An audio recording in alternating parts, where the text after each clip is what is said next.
చంద్ర చంద్ర ఇదిగో బియ్యం పప్పు ఉప్పు చింతపండు ములక్కాయలు రాములకాయలు వంకాయలు సొరకాయలు. ఎందుకండి ఇవన్నీ? ఎందుకంటే ఇంట్లో మండని పోయి మండే కడుపు ఉండడం నాకు ఇష్టం లేదు, అందుకని తీసుకో. నా వల్ల మీకు ఎంత శ్రమ. శ్రమ లేదు గిమ లేదు కానీ ఇంకేమైనా కావాలేమో చూచు. ఇంకా కావాల్సింది ఒక్కటే. ఏమిటి? మీ రుణం తీర్చుకోవడానికి నాకు 1000 జన్మలు.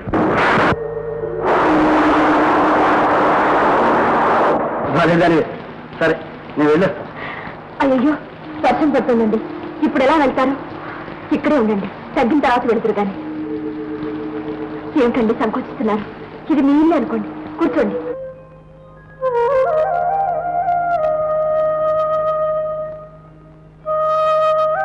అదే పొద్దుకుపోయిందే, ఎంత పొద్దు నిద్రపోయారు.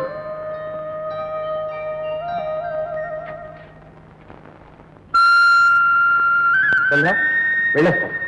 రాత్రి బాగా నిద్ర పట్టిందండి? నిద్ర దొంగల పడ్డా ఏరుగులు దొక్కినా తెలియనంత నిద్ర పట్టింది నా జన్మలో ఎరగదు. వెళ్ళొస్తాను. ఉండండి, కాఫీ తీసుకుని వెళ్తురు కానీ. ఇప్పటికే ఆలస్యమైంది, వెళ్ళాలి.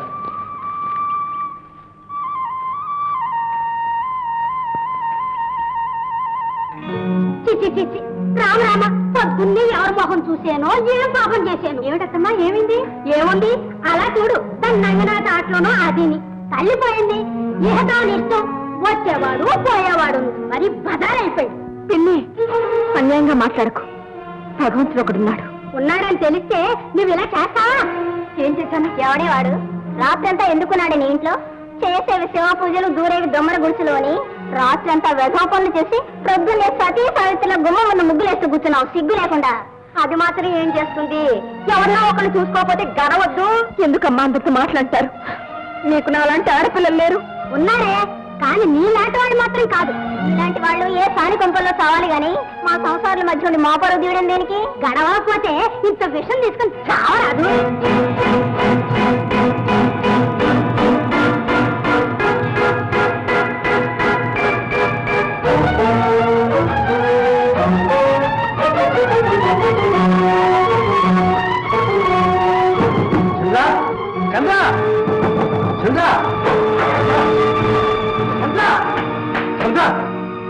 ఏమిటి ఊళ్ళో వాళ్ళు అన్నారు ఊరేసుకుంటావా?